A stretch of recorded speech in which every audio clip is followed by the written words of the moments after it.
आज मणिपुर पर चर्चा हो जाए, लेकिन सर्वप्रथम कुछ ही महीने पहले प्रधानमंत्री मोदी ने मणिपुर के संदर्भ में क्या कहा था वो सुन लेना जरूरी है।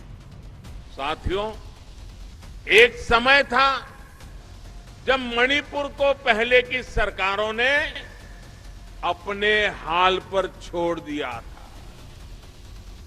जो दिल्ली में थे वो सोचते थे कि कौन इतनी तकलीफ उठाए, कौन इतनी दूर जाए। जब अपनों से ऐसी बेरुखी रहेगी तो दूरियां बढ़ेगी। तो सुना आपने, लेकिन 40 दिन से ऊपर हो गए, मणिपुर लगातार जल रहा है। मणिपुर इस देश का हिस्सा है, इस देश का एक राज्य है। हिंसा का यह आलम है कि लोग एक दूसरे के खून के प्यासे हुए पड़े। 103 लोगों से ज्यादा की मौत हो चुकी है। 60,000 से ज्यादा लोग विस्थापित हो गए। तमाम बिल्डिंग फूंक दी गई है। आम लोगों का, विधायकों का, सांसदों का घर तो जल के स्वाहा हो ही गया था। अब बीजेपी के अपने एक मंत्री का घर जल के खत्म हो चुका है। कानून व्यवस्था पूरी तरह से ध्वस्त है। स्थिति संभले नहीं संभल रही है, इनफैक्ट बद से बदतर होती जा रही है। लेकिन ऐसा प्रतीत होता है कि दिल्ली की भाजपा सरकार को मानो कोई फर्क ही नहीं पड़ रहा है। स्थिति राज्य सरकार से कंट्रोल नहीं हो रही है। दिल्ली के हुक्मरान हाथ पे हाथ धरे बैठे हैं। ऐसा नहीं, अमित शाह गए थे वहां पर, लेकिन वो पर्यटन करने गए थे या समस्या का समाधान खोजने गए थे, मुझे नहीं पता। मैं नहीं समझ पा रही हूं, क्योंकि उनके आने के बाद से तो हिंसा और भड़क गई है। कर्फ्यू लगा हुआ है और लगातार हिंसा हो रही है, लगातार लोग मारे जा रहे हैं। तो स्थिति इतनी कंट्रोल से बाहर कैसे हो गई है?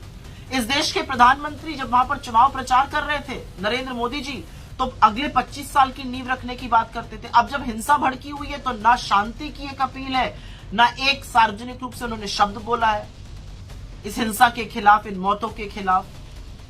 और अब तो वो भयावह सच सामने आ रहे हैं जहां पता चल रहा है कि चुनाव जीतने के लिए हेमंतो बिस्व शर्मा, राम माधव और भारतीय जनता पार्टी ने मिलकर उग्रवादी संगठनों का सहारा लिया था।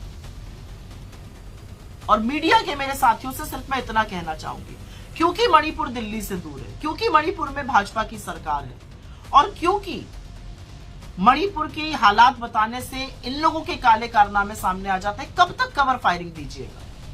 मणिपुर इस देश का हिस्सा है, और जो अखंड भारत का दंभ भरते हैं, पहले इस देश के एक हिस्से को तो बचा लीजिए। जो जुमला फेंकते हैं रूस और यूक्रेन का युद्ध रुकवाने का, पहले ये गृह युद्ध तो रुकवा लीजिए। असलियत यह है कि मणिपुर जल रहा है। प्रधानमंत्री जी, अगर आपको अपनी यूएस की पैकिंग से फुर्सत मिल जाए तो संज्ञान लीजिए और स्थिति में सुधार बहाल करने के लिए प्रयास करिए, क्योंकि ऐसा लगता है कि मणिपुर को तो आपने उनके हालात पर छोड़ दिया।